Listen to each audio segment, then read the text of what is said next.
Vous voyez, l'université met sur le marché 23 000 étudiants par an, je veux dire licenciés. Il y a moins de 4% qui arrivent à se faire une position dans le marché de l'emploi. Le reste c'est dans le chômage. Est-ce que c'est normal? Ce n'est pas acceptable. Donc une réaction, c'est de commencer par développer l'entrepreneuriat, n'est-ce pas? Donner les capacités aux étudiants de créer leur propre entreprise, de s'auto-employer, d'initier, d'imaginer, de créer et d'innover.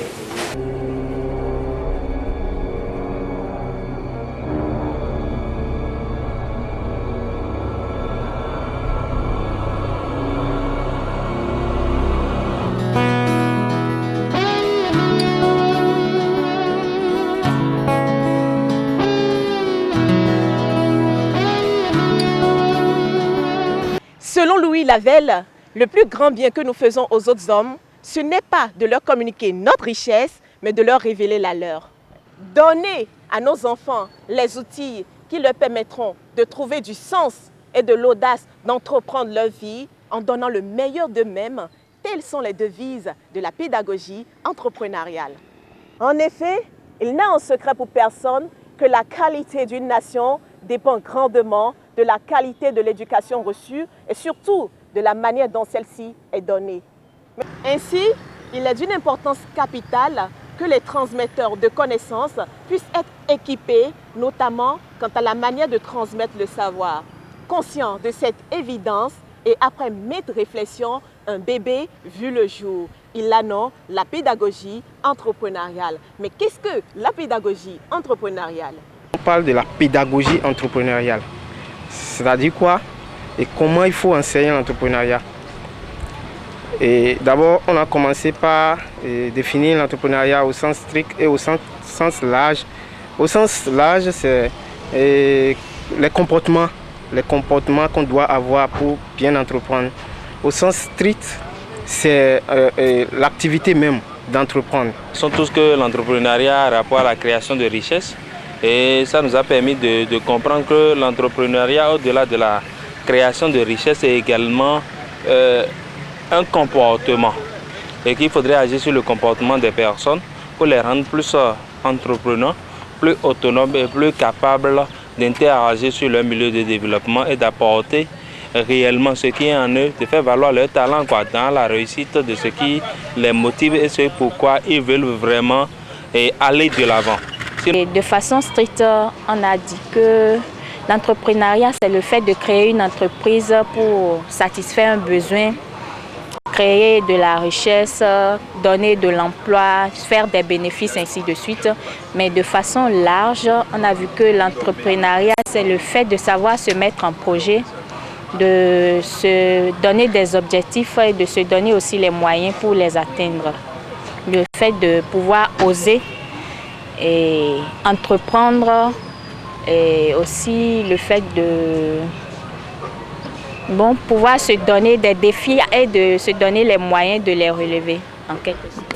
Il y a comment est-ce que je peux impliquer mes élèves autrement, plus? Comment est-ce qu'on peut faire pour qu'ils s'engagent plus? Et peut-être qu'il y a des outils que vous aurez imaginés, vous dites, ah mais moi je pourrais faire ça. Ça pourrait impliquer mes élèves. Super, c'est de la pédagogie entrepreneuriale. C'est pas un truc figé, tu vois, où tu as des manuels, des outils, c'est aussi chacun qui va avec qui il est. Eureka, la pédagogie entrepreneuriale est une pédagogie qui prône l'intégration des différents contenus disciplinaires à travers des mises en contexte concrètes, amène les élèves à faire des apprentissages à travers des défis réels qu'ils pourraient rencontrer dans leur vie d'adulte. Se vit entre autres à travers le projet entrepreneurial, lequel repose sur l'idée de créer un bien, un service ou un événement qui répond à un besoin de la communauté, ce qui permet aux élèves de découvrir et de développer des qualités personnelles précieuses pour leur futur. Confiance en soi, leadership, esprit d'équipe, autonomie et de s'ouvrir sur leur communauté. Et j'ai envie que vous me disiez aussi quel cours vous assurez ici à l'UAC et que dit le message de votre carte sur votre métier d'enseignant. Je vous demanderai, comme on est nombreux, de ne pas faire 10 minutes chacun si on est parti jusqu'à ce soir. C'est sûrement très intéressant, mais voilà, on ne va pas le faire comme ça. D'accord? Votre prénom, une qualité par la première lettre de votre prénom.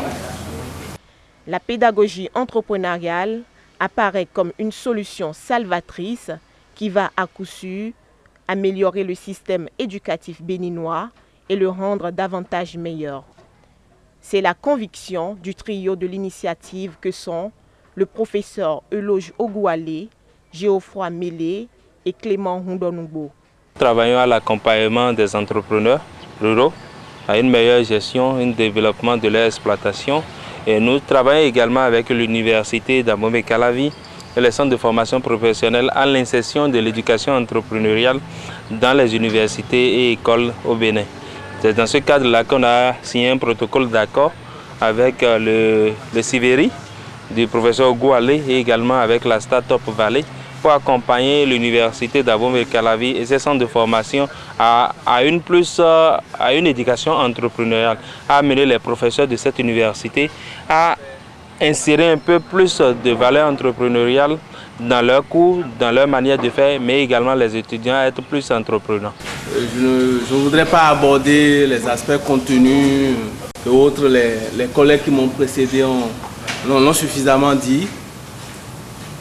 Mais dans le cadre de cette préparation, j'avais déjà eu certaines connaissances, certaines idées pour avoir fait l'université ici aussi, de comment le système fonctionne.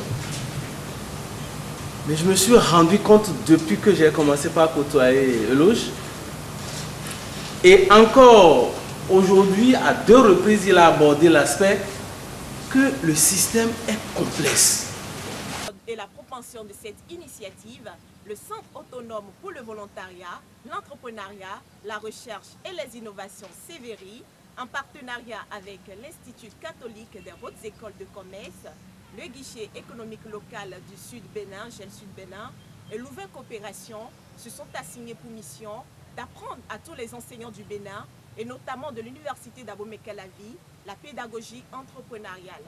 Cette initiative a été financée par ARES Belgique à travers sa ligne synergie entre académiques et professionnels des ONG belges. C'est un plaisir pour moi de participer à cette formation. Et il faut dire qu'en termes de modules de formation, nous avons déjà parcouru 2 différents modules d'abord. Et ces modules concernent surtout les outils pédagogiques en matière d'enseignement entrepreneurial. Je crois quand même que ce sont des choses très enrichissantes qui nous permettent de renforcer nos capacités dans le but de mieux servir nos différents étudiants. La communication que nous avons eu à faire aujourd'hui, et d'abord tout au début on nous a expliqué ce que c'est que la pédagogie entrepreneuriale. C'est-à-dire ce que c'est que comment il faut bien enseigner l'entrepreneuriat aux apprenants. Après cela, on a abordé la posture de l'enseignant. C'est-à-dire celui qui veut enseigner, il doit être quoi? Quelles sont les caractéristiques? Il doit rester dans quelles conditions? C'est ce qu'on appelle posture de l'enseignant. Je crois que c'est sur ça on est progressivement en train de terminer ça. Et je remercie Madame Laurence d'avoir voulu faire cette formation, d'avoir accepté quitter son pays pour venir ici nous former. Et je remercie aussi les partenaires comme M. Syriac l'a dit tout à l'heure, d'avoir eu l'idée de nous donner cette formation. J'espère que de telles expériences vont se multiplier à l'avenir parce que ça nous a beaucoup été profitable. Il y a certaines choses que je savais déjà, mais le fait d'être revenu sur ça, ça m'a renforcé dans les idées que j'avais. Et pour celles que je n'appliquais pas encore, je vais faire l'effort de me mettre au pas pour que ça puisse aller. Pour cette première édition, la formation s'est déroulée en 2 phases. Une première session qui s'est tenue en juin et une seconde en décembre 2018. Plusieurs enseignants de l'université d'Abomey-Calavi ont été formés et initiés à la pédagogie entrepreneuriale. Madame Laurence Livens de Ishek, la formatrice principale, n'a ménagé aucun effort pour donner aux participants enseignants le maximum de ses connaissances et expériences acquises depuis plus de 20 ans dans le domaine de l'enseignement. Dans une ambiance bon enfant assaisonnée de l'andragogie, elle a partagé avec les participants les techniques d'animation, la posture de l'enseignant, le processus créatif, pour ne citer que cela. Des moments de coworking, d'intenses débats et de jeux ludiques n'ont pas été occultés.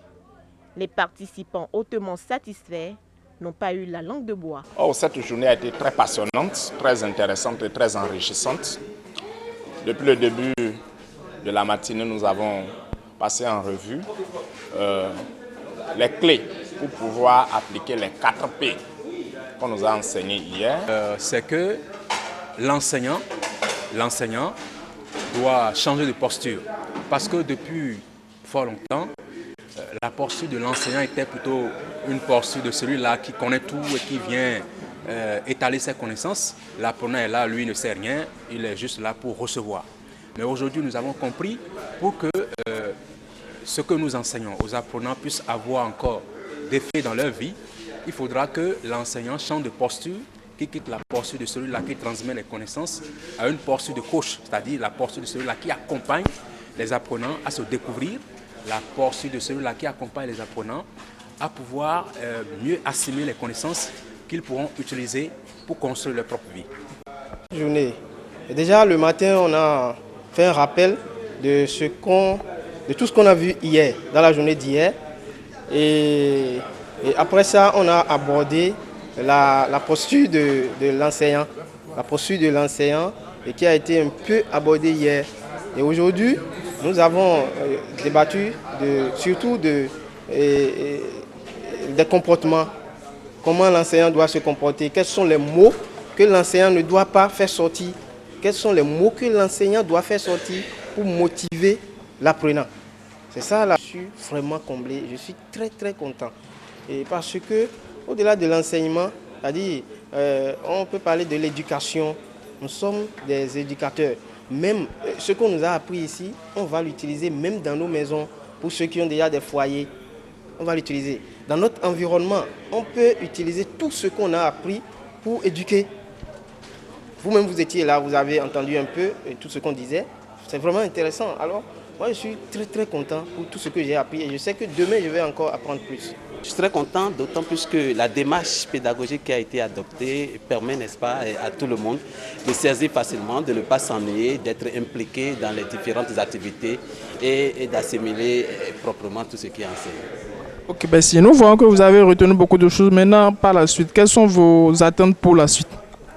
Pour la suite, j'ai vu un peu le processus créatif qui est prévu pour le 3e jour. Je pense personnellement que j'attends beaucoup de ce processus-là, le processus créatif.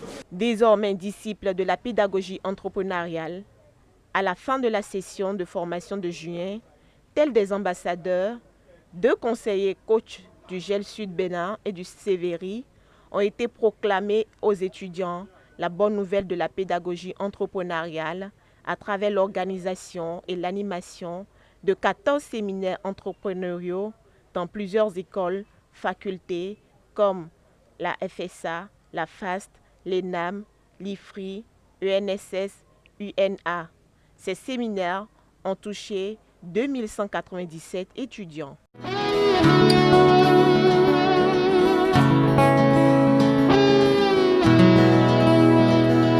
Mon bateau, mon petit bateau qui s'en va. La session de formation de décembre fut également un succès. Elle s'est déroulée en 2 phases. Une phase de découverte de 2 jours pour les nouveaux inscrits et une phase d'approfondissement de 3 jours pour les participants de la session de juin 2018. La légendaire assiduité des participants, leurs différents apports et l'intérêt dont ils ont fait montre marqua positivement Madame Laurence Levens. Moi, j'ai l'impression que d'abord c'était un groupe qui était très participatif, très engagé, très actif dans les activités proposées. Je pense qu'il y a des choses qui ont bougé en eux, qui ont évolué, il y a eu beaucoup de débats, d'échanges, d'interactivité et c'était l'objectif. C'était pas de dérouler un contenu de pédagogie entrepreneuriale, mais c'était aussi d'engager les gens dans ce processus de pédagogie entrepreneuriale. Et la peur, elle empêche d'apprendre.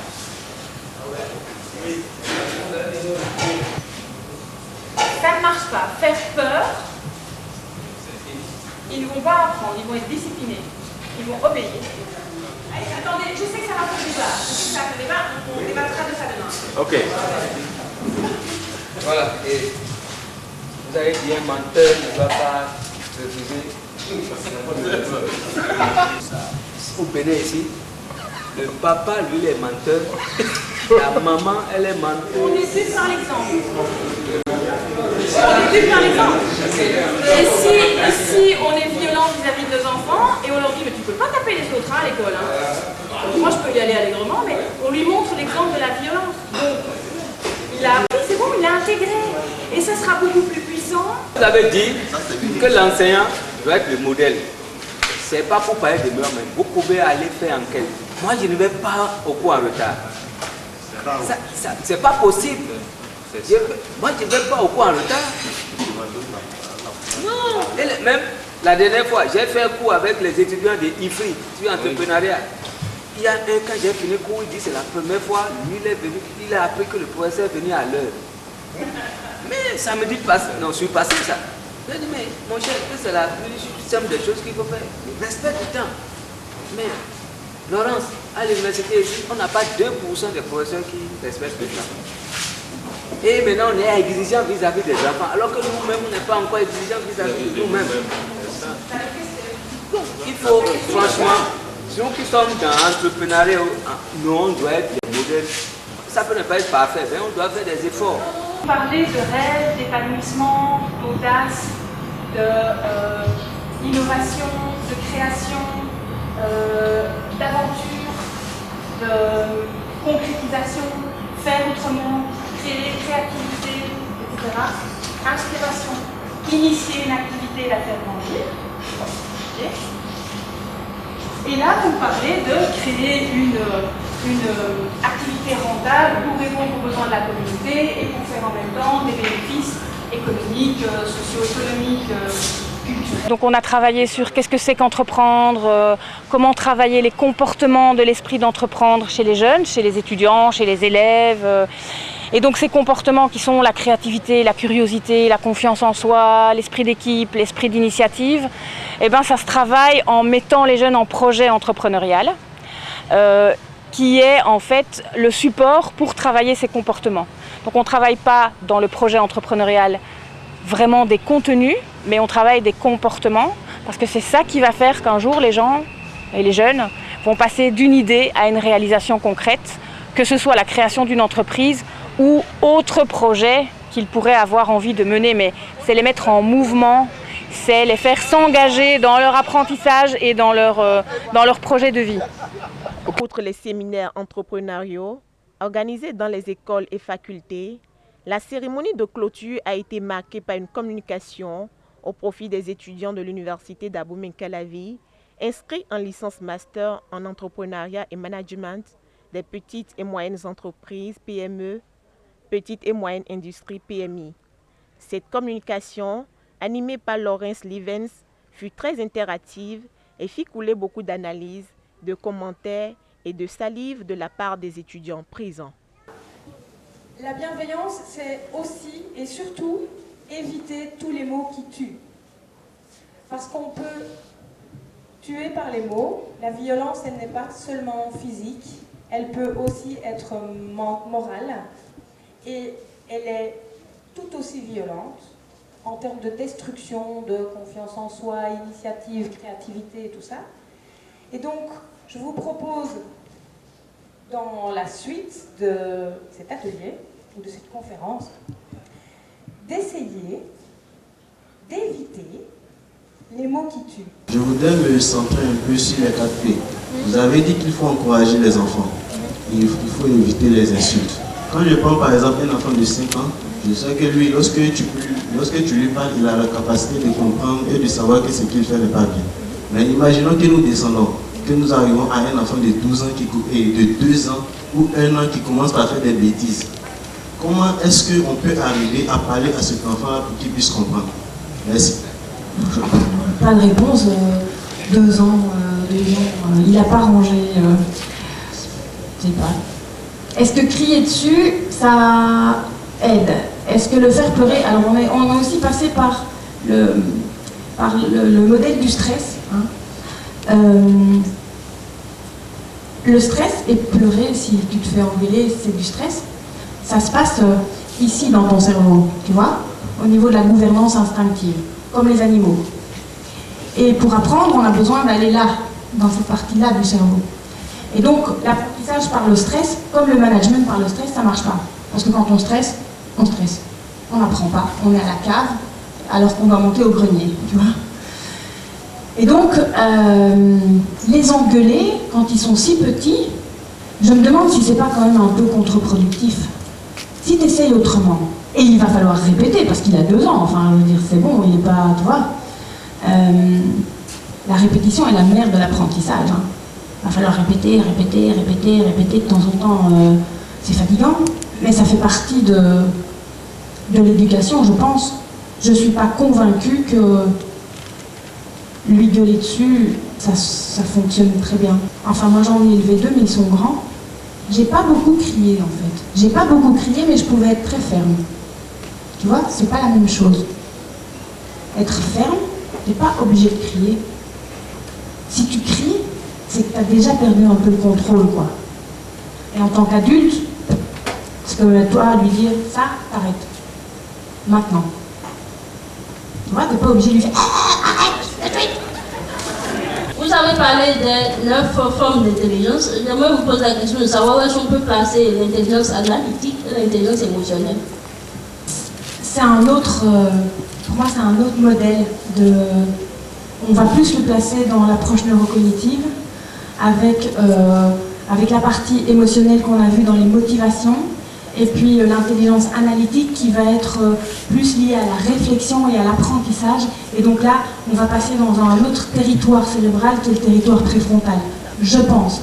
Mais ici, je suis pas convaincue, enfin je pense que mathématiques et logique, ça doit être de l'intelligence analytique, mais probablement dans les autres aussi, je ne sais pas vous répondre à cette question. C'est une bonne question du coup. J'ai pas la réponse. J'ai pas la réponse. Merci de la question. À la fin de la cérémonie de clôture tenue à Idriss Déby le 7 décembre 2018, les participants, toutes catégories confondues, exhortent et lancent un appel au corps enseignant et aux autorités politico-administratives à adopter, accompagner et implémenter la pédagogie entrepreneuriale dans le système éducatif béninois. Soyez remerciés, profondément remerciés pour ce que vous avez fait ici pendant 3 jours. L'université d'Abomey-Calavi est franchement émue, satisfait du travail qui a été fait. Et si je retiens, si j'ai été un bon élève, je voudrais retenir de tout ce qui a été expliqué, le compte rendu qui nous a été fait, qu'il s'agissait d'entretenir les enseignants de l'UAC sur la pédagogie entrepreneuriale. C'est-à-dire qu'il fallait leur montrer qu'il y a autre chose que ce qu'ils ont l'habitude de faire. Considérer l'étudiant dans sa globalité sur les différents plans et savoir que cet étudiant n'est pas venu à l'université seulement pour les connaissances académiques qu'on va lui transmettre, mais qu'à l'issue de la formation, il devrait être capable de s'insérer dans la vie professionnelle sans risque, sans trop de risque de trébucher. Parce que pour le faire, il faut qu'il soit formaté d'une certaine manière. Mais ce formatage ne pourra se faire que si l'on associe à la formation pédagogique classique, à la connaissance académique, si l'on associe ces notions, cette démarche de l'entrepreneuriat. Dans le cadre de nos activités au niveau de Louvain Coopération, je voudrais rappeler d'abord que Louvain Coopération, c'est une ONG universitaire. C'est une ONG qui est née de la communauté universitaire de l'Université catholique de Louvain, donc à Louvain-la-Neuve. Et déjà, là, on voit que dans nos activités, la dimension universitaire est très forte. Parce qu'on collabore avec l'Université catholique de Louvain et par conséquent, dans chaque pays qu'on intervient, on a cette obligation également de collaborer avec les universités locales. C'est dans ce cadre que, voilà, avec l'appui du guichet d'économie locale du Sud Bénin, on a identifié cette idée de projet de voir comment on peut parler entrepreneuriat en milieu estudiantin, mais autrement. Ce n'est pas entrepreneuriat au terme de création d'entreprise, mais les préalables qu'il faut à l'apprenant pour que plus tard, s'il envisage de créer une entreprise, il soit déjà moulé et que ça lui ouvre beaucoup plus de portes. On a vite changé les mots pour changer le monde. Nous sommes dans une nouvelle ère et il faudrait que nous revoyions la vision. La démarche d'apprentissage à nos enfants à la maison, à nos frères, dans les écoles, dans les collèges et dans les universités doit être repensée. Il faudrait que nous adoptions une démarche axée sur les 4 P de la posture entrepreneuriale, c'est-à-dire la permission, le plaisir, la protection et la puissance. La puissance parce qu'il faut tout mettre dans un cadre. Mais il faut que les enfants travaillent, apprennent de leurs échecs. La permission doit permettre l'erreur pour faire naître des connaissances, des compétences. Nous devons éviter les mots qui tuent. Donc l'appel c'est que réfléchir notre démarche d'enseignement, d'accompagnement des jeunes et leur permettre d'être eux-mêmes au centre de leur apprentissage. Donc nous devons réfléchir, nous devons partager cette pédagogie à tous les niveaux. C'est une chose que nous on a goûté, mais ça me plaît de dire tous les enseignants, tous les instituteurs, tous ceux qui sont dans le dispositif d'encadrement, à quelque niveau que ce soit, doivent aller à l'école de la pédagogie entrepreneuriale et adopter cette notion, cette démarche pour plus de résultats. Parce que nous formons les jeunes, mais nous les laissons pour compter, ce n'est pas facile de gérer. L'initiative a vu le jour et va continuer.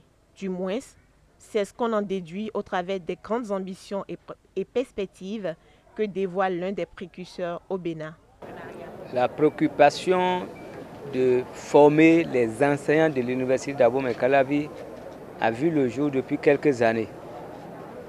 Et parce que nous avons constaté que pour changer, n'est-ce pas, le processus éducationnel chez nous, nous avons l'obligation de former ou d'amener au changement les acteurs de l'université. C'est pour cela que le professeur Brice Sessin, dans un premier temps, a initié le Centre pour la pédagogie et l'assurance qualité au niveau de l'université. Et en lien avec cette